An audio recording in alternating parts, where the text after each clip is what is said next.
when they are doing email correctly, and this is a industry-wide, not just music industry, all industries, this statistic is true. For every one subscriber you have, you will be, when you're doing email correctly, and there is a right and a wrong way, you will be making $1 to $2 per month per subscriber. So if you have 1,000 people on your email list, you will be at the end of the year, on average, making $1,000 a month from your email list.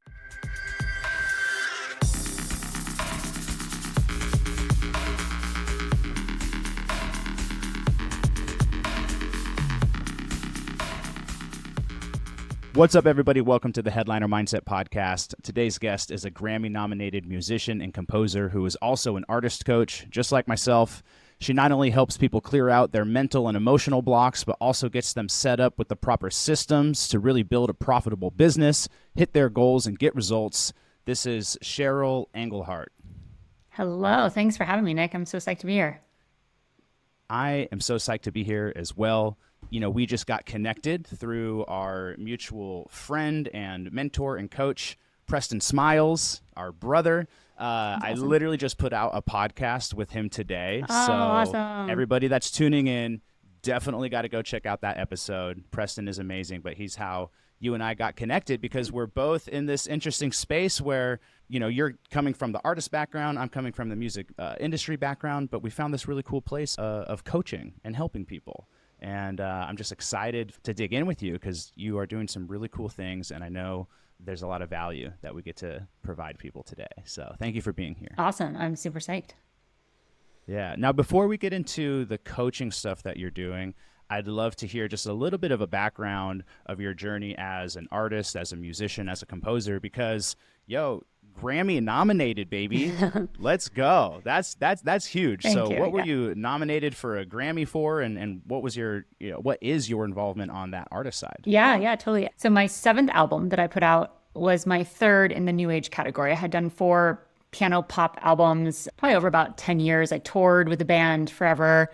And I actually got a composer residency in Greece. And I was like, oh, this would be really cool to try to do some different weird stuff. At the time, I still work on my own anxiety. And I was like, wouldn't it be cool to create a piece of music that could meet someone at the anxiety attack instead of trying to force calm? You hear all this meditation music, it's going to put me to sleep, or it's not really handling it. And I was like, what if I started the music kind of complicated and then slowed it down and simplified it and sort of took someone on a journey from their anxiety to peace. And that album was my first of my new age albums. And it was #1 on iTunes and Amazon. And I was like, whoa, those charts, that's cool. I never did that with my pop stuff.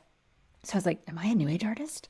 And then COVID hit and I did another one. And then my 3rd new age album was something that I produced 2 weeks after my best friend passed away from cancer. It was just in the beginning of 2022. And I decided I needed to get away, but I was also exhausted and it was still COVID. So I was like, you know what? I'm going to get on a train from New York and I'm going to go visit my sister in Los Angeles. And I'm just going to take this train cross country and see what I produce, see what comes out. And I brought a tiny little keyboard and a bunch of different headphones. And in those 5 days, I created what ended up getting nominated for a Grammy in New Age called The Passenger. And I was really committed to the editing, the producing, composing. Everything was done on the train ride there. And then I did a little tweaking on the train ride back, which I did over 4 days, a different route. And then I mixed it at home. So it is completely self-composed, produced, mixed, which is really, really cool because all my pop stuff, I'd always have other mixers come in. And it was such an honor to have that particular body of work that was it was so bittersweet too, because my best friend was the person I was going to take to the Grammys that year, but he got cancer and passed away. So there was so much wrapped up into the story of it that I think that was probably one of the reasons why it got a lot of attention and did as well as it did. And I'm really hearing how emotions have really been tied into the work that you've been making, even just this idea of creating something intentionally to help people work through anxiety, creating an album through, I can only imagine what emotions you were feeling after your friend passing away. I think a lot of times we're kind of disconnected from that part of ourselves, a lot of artists, and speaking to, I think, a lot of the music producers out there that are very much my audience, where it can be very intellectual, very much thinking about what we're making rather than really tapping into like the power of music, the healing power of music, the energy, the energetic power of music. And I know that I think leads us a little bit like into your coaching too, because I'd really want to talk about systems, Oh processes. We're yeah. going to go into email lists, but you also help people and artists and musicians navigating that emotional side as well.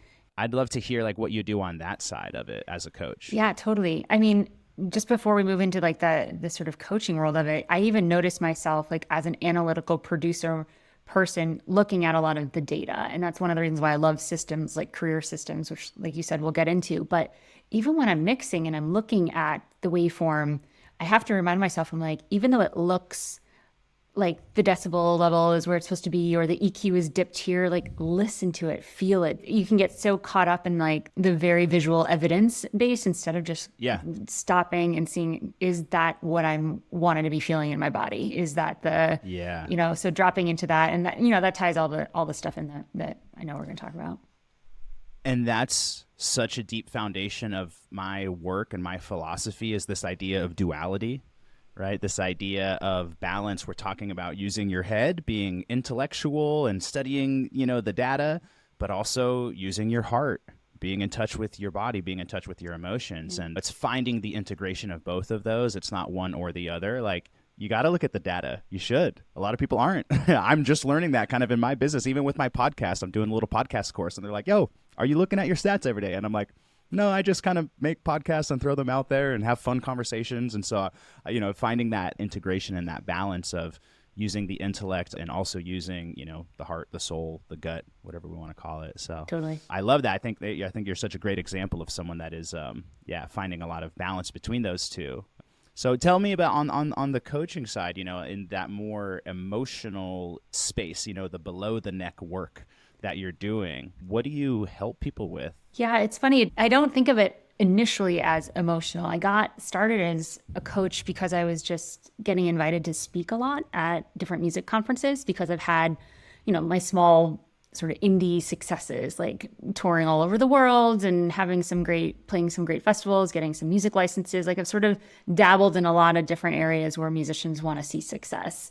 And so after speaking at a lot of music conferences and people would come up to me afterwards, I started noticing that a lot of the musicians were asking the same question, different circumstances, different genres, different what they do in the music industry different. But like the bottom line was there was this conversation of like, I've done all the things, but nothing's working.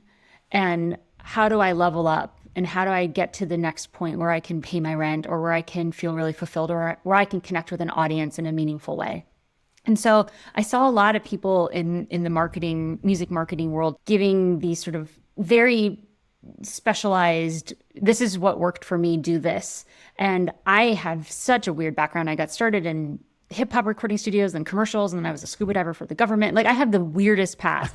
And like I was a bouncer, like you name it, I've done like very strange things. And all of these things have sort of morphed and moved myself closer to music. But like I would never say, this worked for me and therefore you should go do it. So I was really interested in how can I get trained to listen in a different way so that I can figure out what's blocking each individual person and then dig in with them there. And whether they want to get 1 million streams on Spotify or, licenses or stuff. And like, yes, I've done a lot of these things and I can bring a lot of like, I got 1 million streams in a year. Here's what I did that worked.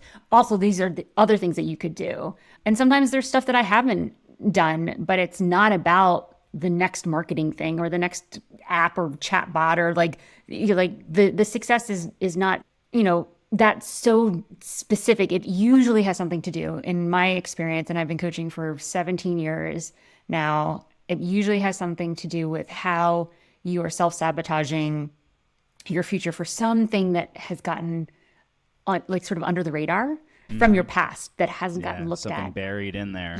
That hasn't gotten healed. So when I started doing that work for myself, for my own anxiety, I was like, oh, this is interesting. I'm starting to access stuff for myself and my career, but it's not a marketing conversation. What is this magic? So I was like, all right, let me go down this rabbit hole, not just for myself, but to get trained in it and become certified as someone who can really listen and say, hey, I'm trained to listen to this stuff. That's kind of led me to to bringing in a lot of the marketing, the systems, the dorky data stuff, the stuff that a lot of musicians like want to be good at in the business sense.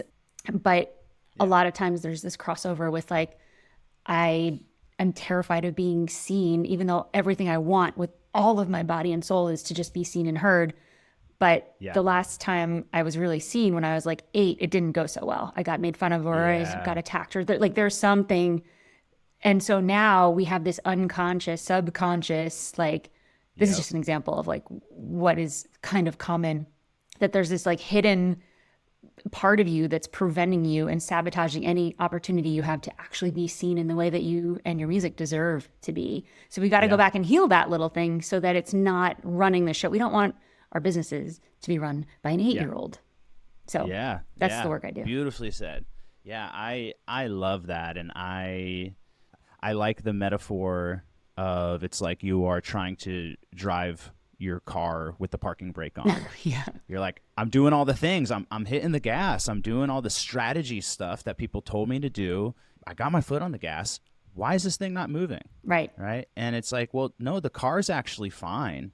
You just got the parking brake on because of that unconscious block, that unconscious limiting belief, that unconscious self-sabotaging pattern that we have to dig deeper into the roots of it, the soil of it. Just to use another metaphor, it's like I'm trying to get the fruit, right? I want the result. And it's like, okay, to get the fruit, you have to have a healthy tree.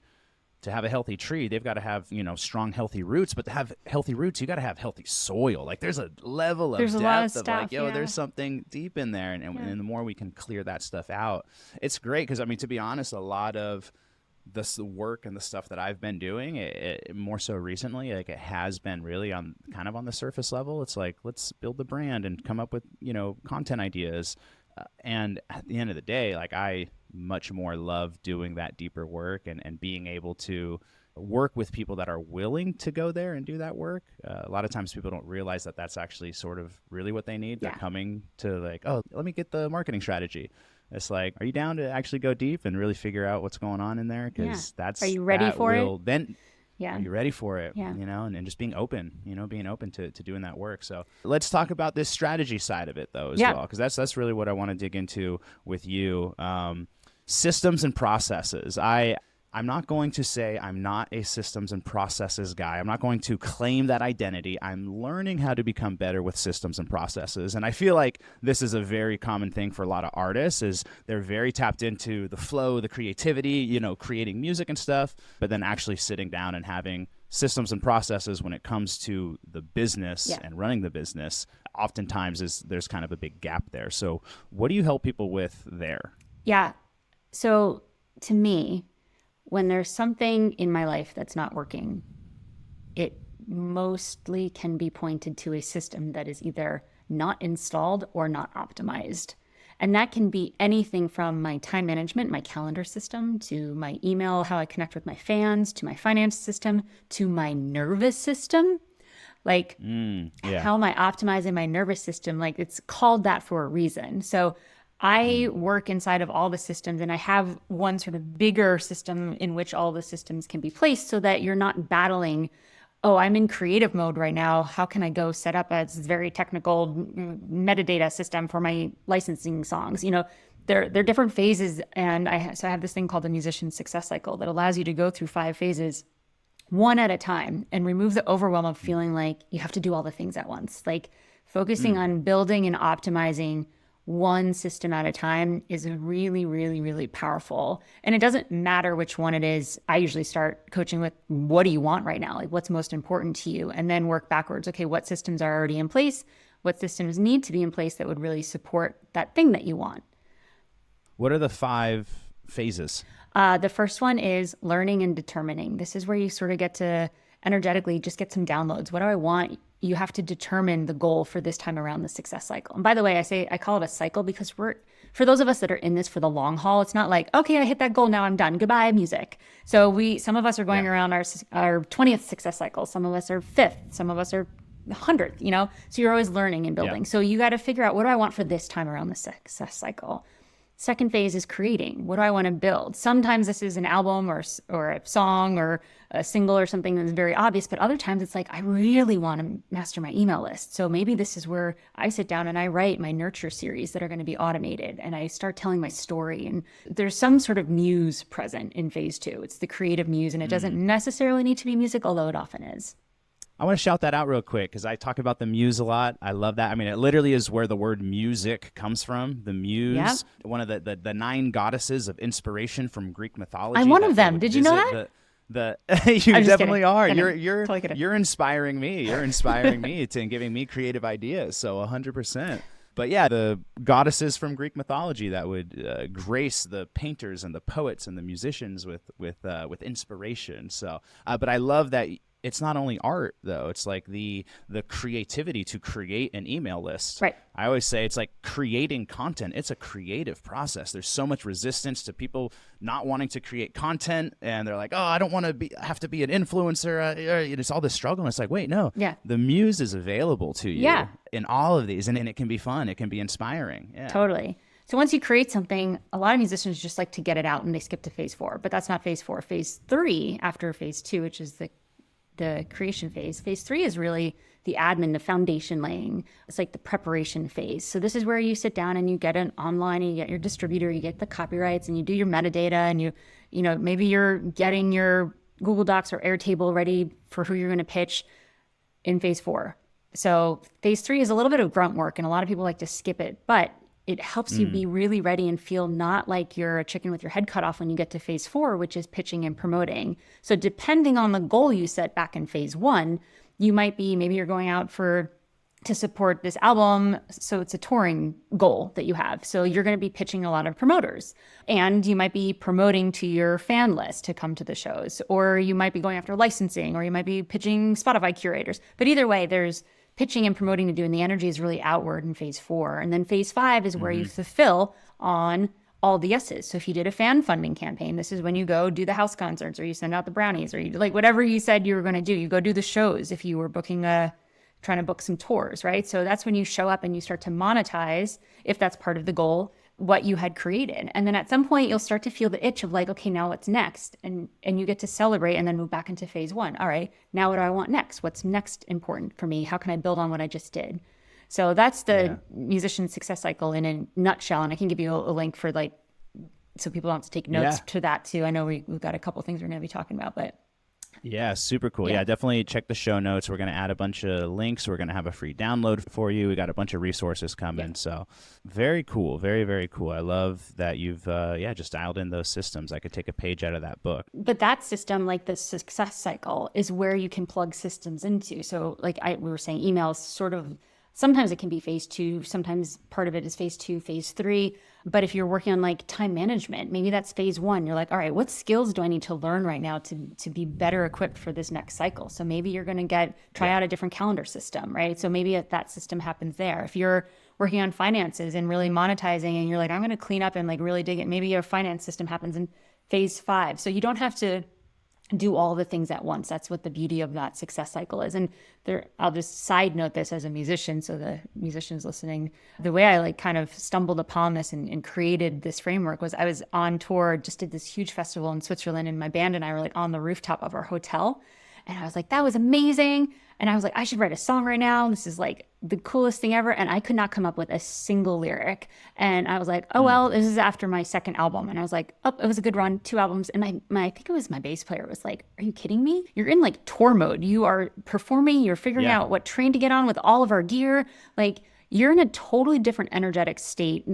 This is not what he said, but this is what I took away. Then sitting down and writing a song. Like what a demand to put on your muse when you're in such a different mindset. And I was like, oh my God, I can give myself permission to let myself be in the phase that I'm in. And that was so freeing and removed so much overwhelm of having to do all the things at once.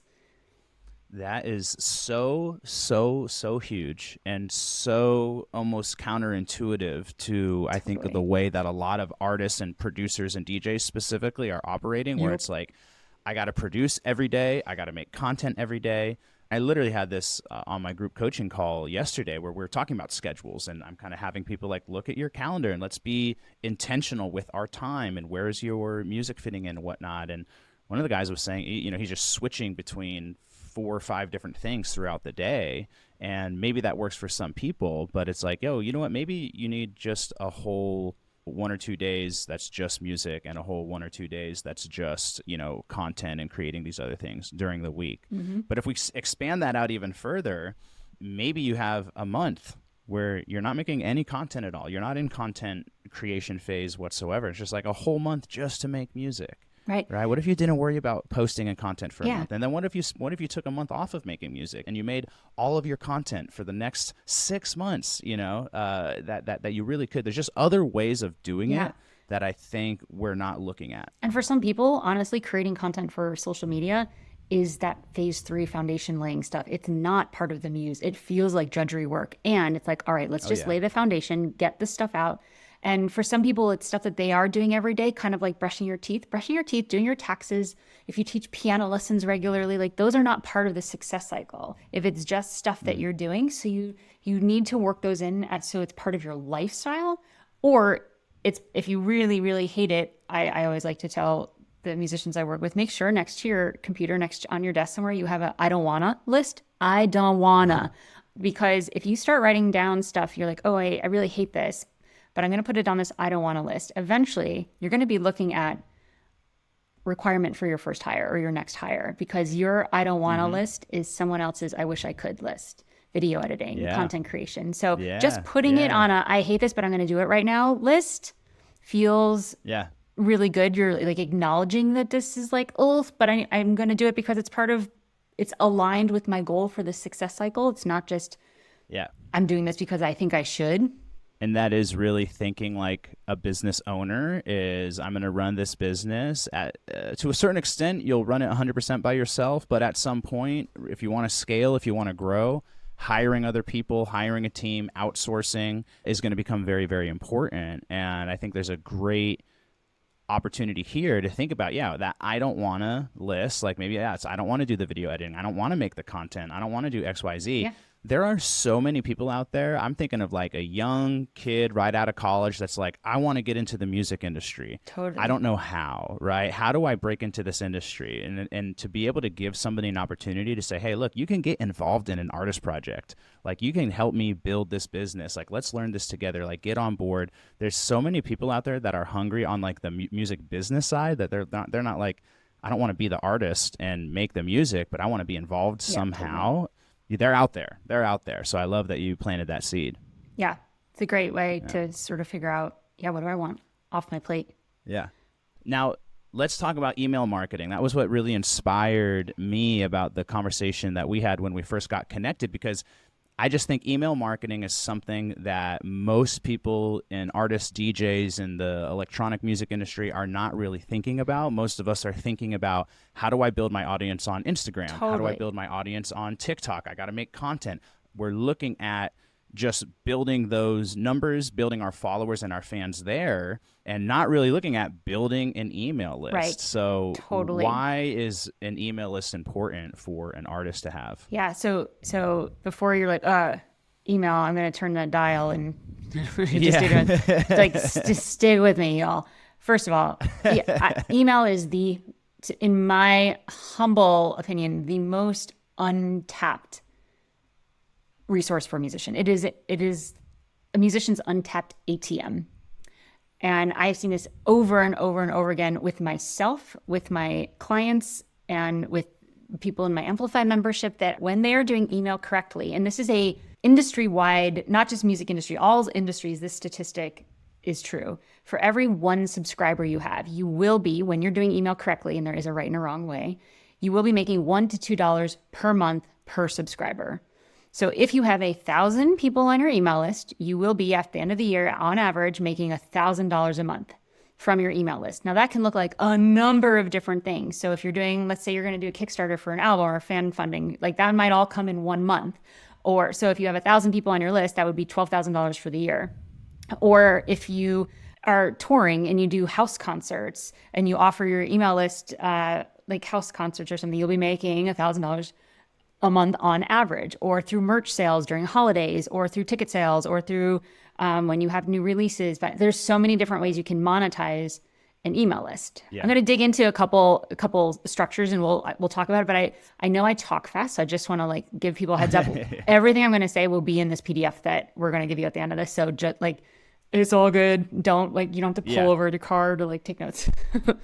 Yeah. And this was really what excited me about this conversation, is even just the idea of monetizing your email list, monetizing your fan base in a way, it really just even in general, outside of, again, just the kind of normal thought process of most DJs is like, I need to get booked and play shows. We're really just looking at this one revenue stream mostly. Like, I got to get booked at the club. I got to get an agent. I want to start touring. And for sure, there's a lot of money to be made there. You know, some, big artists, big DJs, they're getting paid, tons and tons of money to tour. Cool. And there's other ways to make money as an artist. Well, if that's the goal, if you like want to go play those big gigs, email can help you. Like that's the cool thing about this, because if you're trying to go viral on TikTok so that you can like prove to a promoter that you're cool or whatever and have like 15 minutes of fame or something like that, great, we love that. But like, where are those people going? Are they all following you? Are they like looking at where you're playing next and going to show up at because that's what the promoters are going to want. Are you bringing bodies into this venue? Yeah. Right. Can you sell tickets? So are you selling tickets? Getting views on TikToks does not equate selling tickets. Right. Let's just get that clear. Getting plays on Spotify doesn't. And I've talked about this before. I have friends that they have tens of millions of plays on all of their songs on Spotify. They crush it. And then I've seen them come to town here in Austin, and it was like, there's 12 people here. Right. You got 500 million streams on Spotify and 12 people at your show. So it doesn't equate always. And here's why. When we are on YouTube, which I consider sort of a social media site as well, or streaming meets social media. So we've got Spotify streaming, YouTube, it's a little bit of both, and we've got, of course, TikTok, Instagram. If you're on those as a user, you're there most likely to get that dopamine hit, and you're scrolling through, and it is a 1 to 7 second view. Maybe you'll engage for 30 seconds. Maybe you'll like something. If you follow someone because you like it so much, like that's extraordinary, right? A follow is extraordinary. Yeah. But you're not really as a user, as a potential fan of your music or of your live show, you're not sitting there being like, my credit card is out. I am ready to buy a ticket to this thing. And like sometimes we see ads and like we buy on occasionally, but like that's not what we're doing when we discover something new, right? So we're not in transaction mode when we are on social media or on streaming sites. When you're on your email, and by the way, email is not going anywhere. You need an email to sign up for TikTok.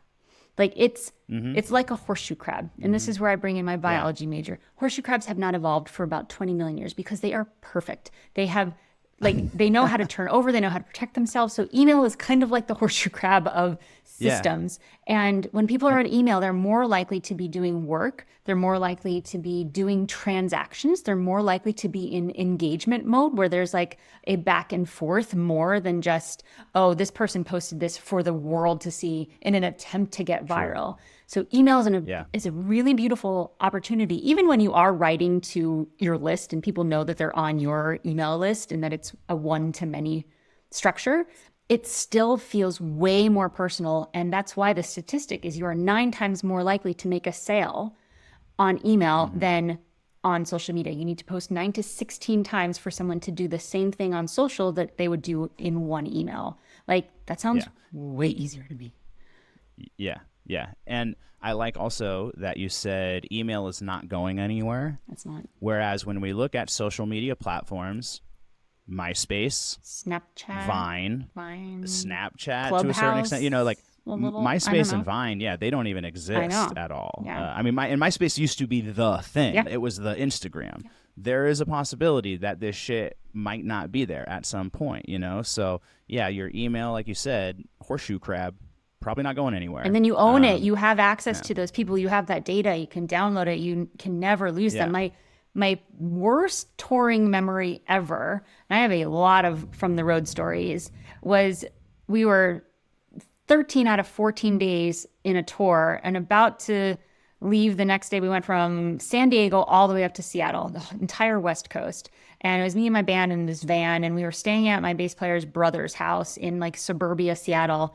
And we got up early to go get our flight, and the van had been broken into, and I left like one big suitcase in the van that I didn't need, and that had the little notebook that had everyone's emails from all of the shows that we had done, like probably 300 to 500 new names of. It was one of my first tours, and when I realized that when I got home, we had a guitar stolen and a keyboard stolen. We got insurance for that. It was great, and when I realized that was what was missing in that suitcase, I cried for like 3 weeks because I was never going to be able to get those fans back. This is, before Instagram. This is MySpace time, but those emails are so, so, so valuable. So now every night after a show, I put those right into my email system. And even just the mindset around selling to your fans. A lot of us are like, I'm building my fan base. First off, what does that even mean? Right. I'm collecting Instagram followers. I'm collecting TikTok followers. And I'm really going to focus on those two platforms just because that's what everybody's looking at. We're just thinking about getting followers, right? As opposed to, I think most people aren't even thinking about, what am I selling to my fans? Like, let's look at them as potential customers, right? On the one hand, those fans can come to shows and buy tickets. We know that that's an important part, especially for touring artists and DJs. Maybe I sell them merch. That's the other big thing. If I have fans, I can sell them merch. You make a good point. Are you just selling that through your social media, right? Are you just making posts about, hey, buy my shirt? Or do you have an email list where you're actually sending it to them with the designs, with the link? Sales are probably going to be way better there. Yep. Now, there's this other part about just other stuff that you could potentially be selling. You mentioned briefly about house performances. Yeah. I think that this is such a cool idea that, okay, let's say you do get booked in whatever XYZ state or city by the promoter, right? And you've got that going, you get flown out. And then you send an email to your list and say, hey, I'm playing in this city. If you want to book me for a pre-party or an after party at your house, right, I'll do that for whatever X amount of dollars and have a VIP experience with like you and your friends at your house. You could be, tacking on and doubling your rate but that's just one really cool idea that I had never thought of. Yeah, we talked about that when we were first connecting, and I was like, yeah, house concerts are huge. House concerts are also where I found my super fans, because when you're in someone's home, they get to be vulnerable with you. You get to see a part of them, right? And that's not something that's going to be easy to sell on social media. Hey, can I come to your house? Yeah. How creepy do you sound? Like you can't do that on social media. But if you email them, be like, hey, we've been connecting. Like, you've been reading my stories because I took Cheryl's email course and I've set it up right. So now you are here for the long haul, because that's the purpose of an email list, is to have people there that are going to be there for the long haul. Yeah. And hey, like, I can be in your area. Do you want to host a backyard barbecue or whatever your type of music is? Like, hey, let's do a wine and cheese or and there's a lot of different ways. Like they could do it for a fee, or they could charge people. Like, there's so many different ways I get into house concerts in other places. Totally. I just love that idea, because if anyone's out there is doing it, or if you've seen other like DJs specifically do it, please let me know. I think it's so rad. Just to shout out real quick, I remember back in the day, Dylan Francis, he's a huge EDM artist and DJ. Yeah. Dylan Francis used to have a thing on his website that was very similar. It was a lot of silly shit. It was like, I'll come to your birthday party and like sing happy birthday, or I will drive your little sister to school for $500. It was like really just, he's a wacky dude, and humor is a big part of his brand. Yeah. But he was offering these like very funny left of center outside of the box services, and I'm sure he did some of them along the way, but it's just like outside of the box thinking. We're just, okay, look, it's more than just playing shows, it's more than just selling merch. There's 100 other ideas that you could be offering your audience and selling to them and connecting with them. Also, let's talk about just having that deeper level of connection that, like you said, probably not going to do it through social media, though. Yeah, it's you should not offer to drive anyone's little sister on social media. You will get arrested. You will get arrested. You said like, you're collecting followers and you're growing a fan base. What does that even mean? I actually have a pretty good definition of it, and it usually is applicable mostly to my email list, to my fan list. And that is, a fan base is a group of people who are willing to show up for you when you ask them to. So that could be anything from, hey, come to my show, or hey, will you stream this, or hey, will you buy this? I'm trying to hit charts, or hey, And I have a fan challenge kit where anytime I come out with something, I have a 7-day, if I'm going after charts, it's like, all right, today we're buying it on Amazon, everybody. The next day we're buying it on iTunes. And I'm like game on, and I make it like a fan of mine actually said to me, she's like, Cheryl releases are my favorite team sport. Because it's like, we're in this, we're trying to get on this chart, and sometimes I get it and sometimes I don't, but it takes a little courage to just be like, this is my goal, I may or may not hit it, but are you on board with Team Cheryl or Team whatever this game is?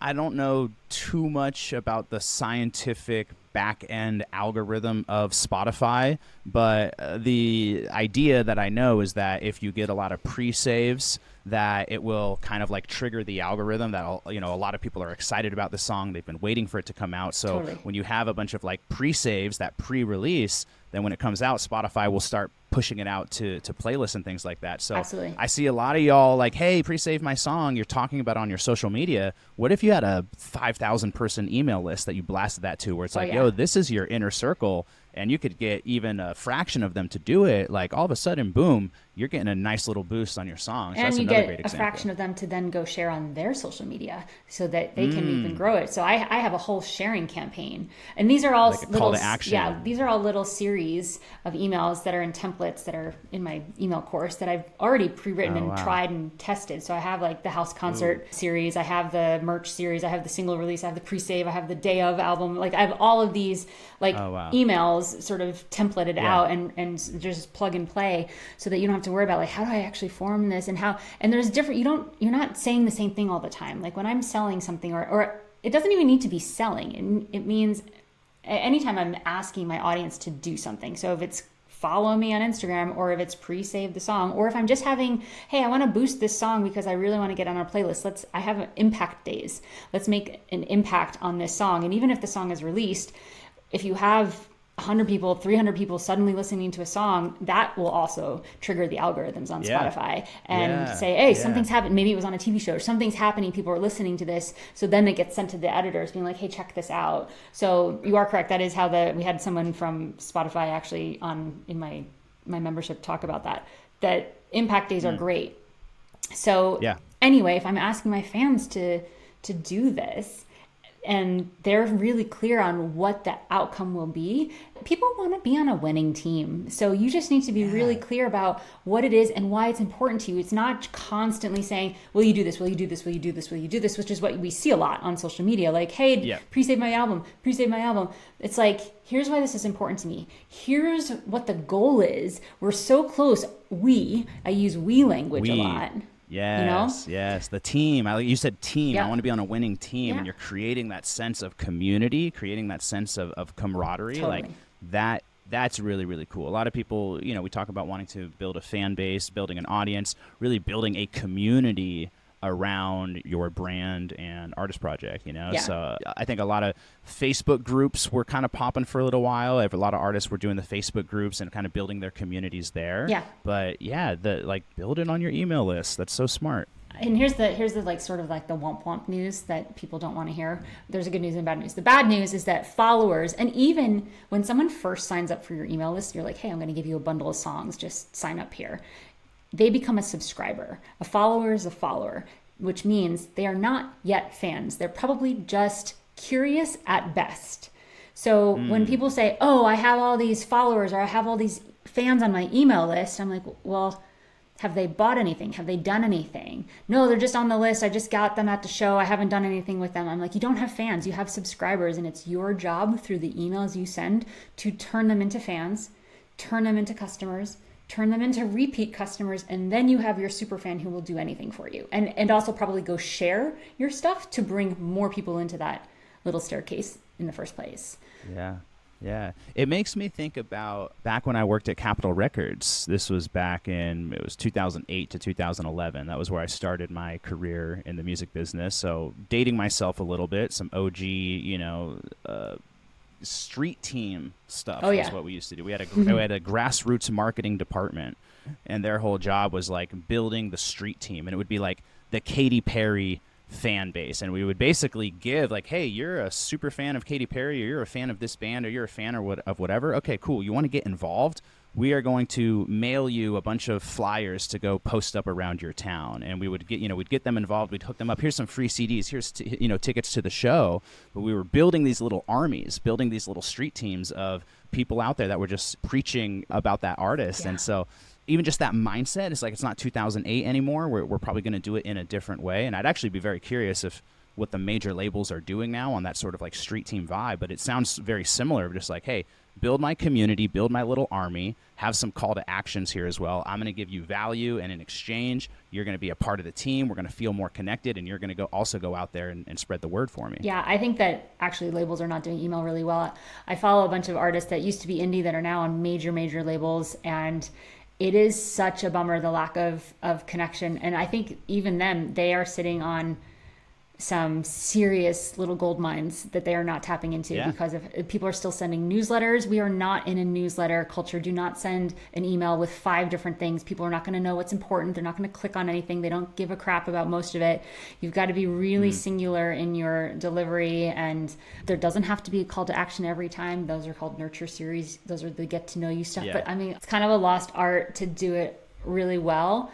And when it's done well, it still works. That's what's so cool about it. And that's the good news is like we actually, if we can sit down, set up the systems, take a week or two and write the automated emails, be willing to just pay a couple bucks for us. You cannot send emails to like 100 people from your Gmail account. It's literally illegal. Set yourself up with an actual system. I love Kajabi, and do it right. And then that's the system that you will optimize moving forward. You can, give people easy access to free downloads, to the demos that aren't released. Like all these digital products are available on the back end. Like when you have that system that's really clean and set up, take the time to set it up. And then it's like, you don't have to worry about it. And it's really cool to not have to think, oh, what do I need to write this week to my email? Oh, I wrote like 10 emails in a nurture series that I send one out every 2 weeks. It's all automated. It's like almost half a year. I don't have to think about it if I'm sort of in between gigs or projects. Yeah. So just to remind all of you guys, we are going to give you a free download. There will be a link in the description that is going to like really kind of bullet point a step-by-step process for how to actually get out there and start building this email list. Yeah. All right. Yeah. Yeah. So let's touch a little bit more just on that process, I guess, to like where do people start in terms of building the email list? This is a great acronym, stages for us performers. So if you think of the word stages, the S is the strategy, meaning get really clear why you want an email list. Is it to monetize? Is it to connect? Is it a bunch of things? Is it because you are sick of being on social media? So just get clear for you so that why can be present. The T of stages is the technology. The next thing to do is to get on an email platform. You've heard of like Brevo or Sendinblue or MailChimp. Like I said, I use Kajabi. They now have like a really great price point that's competitive with all those other ones. Don't nickel and dime. Oh, I've seen people literally not want to pay the extra $10 a month because like once you go past 500 subscribers and they keep themselves small. That's the scarcity mindset. That's some coaching work to do. Like what? You don't want to pay $10, but do the math. 500 subscribers is $500 a month if you're doing email correctly, right? So go back to that number. So the S is strategy, the T is technology. Set yourself up, figure out what merge tags are. Take a couple days to just watch some 10-minute, 20-minute YouTube videos on whatever platform you choose. Just get really good at knowing what that technology is for you. That's the technology part. STAA is awareness. Do people know about your email list, and how are you going to entice them to come in, which leads to G of stages, which is gathering. So, okay, people know you have an email list. They know that I like to keep my email list the most special of all of the places where I'm announcing stuff. Even if they know something or they get my new single is out, whatever, even an hour before I post on social media, they will feel special. And that's what you want for your email list. So people know that you've got this email list. How do you gather them? What are you giving away that the marketing world calls this the free opt-in? Like I'm giving you a free bundle of songs from my best record or something really easily consumable because like I said, they're not fans yet. You don't want to sell them the $70 sweatshirt because they're not invested yet. So just get them in with something that they can check out and become a fan with.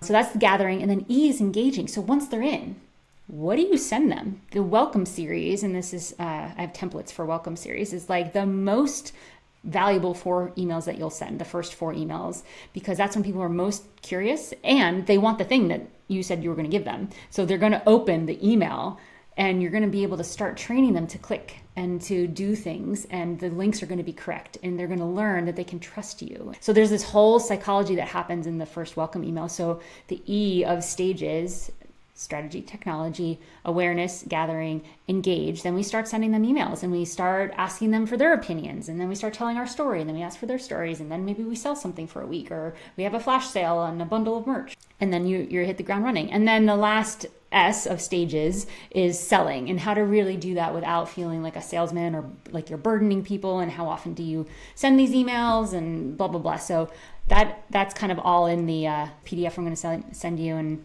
I have a program that literally holds your hand through every single one of those steps. Yeah, amazing. That is amazing. I think, again, this is just such a valuable resource and tool that is not being talked about enough. I think there's probably so much money being left on the table. I think there's so much just engagement with fans being left on the table and being missed out on. Yeah. So I don't know about you guys, but I am excited to go and download this PDF. And I used to have an email list. I mean, I have an email list. I just haven't put it out in a long time. I've just been doing, I don't know, really, I've just been lazy. No, I've been lazy. That's okay. And one of the series, I've been focusing on the Instagram and the podcast, but it's like, wait a minute, like I have there's such a huge thing here for me as well to do that. So I'm gonna download this. I'm gonna go through your course. I'm gonna get my email popping again as well. Popping. And you can use all that stuff that you've already built, Instagram, TikTok. If you've got audiences elsewhere, you can say, hey, I got a thing that I'm really psyched about. You can bring them in, and they're going to be your source for fans, which is great. I think that there's a little bit of like, oh, it's scary and techie and like boring, and it's like, yeah, it might be, but it's also so worth it. So yeah, the PDF, you go to www.inthekey.co/mastering email, because it's called Mastering Email, the musician's untapped ATM. Hell yeah. Awesome. Well, the link will be in the show notes. Cheryl, thank you so much for coming on and sharing all of this with us. I'm really excited. You guys, if you go download this and you get your email set up, please let me know. I would love to celebrate that win with you. Like, let's all do it. Let's do it together. And just excited to see what people create from here. Thanks again for hopping on, Cheryl. You are incredible. Wait, I want to celebrate that too. Like, totally tag me. I'm a @musician career coach, because anyone that's doing email well, I want to show you to other people too. So I would share you with my audience. Like, you totally hit me up if you start to implement this stuff, because it's so powerful. And when you're doing it right, it's pretty much guaranteed. Like, you will be making that money if that is something that's interesting to you. Yeah. Hell yeah. Let's celebrate those wins. I love that. All right. Thanks, Cheryl. Thanks for having me. You blocked me on Facebook, and now you're going to die.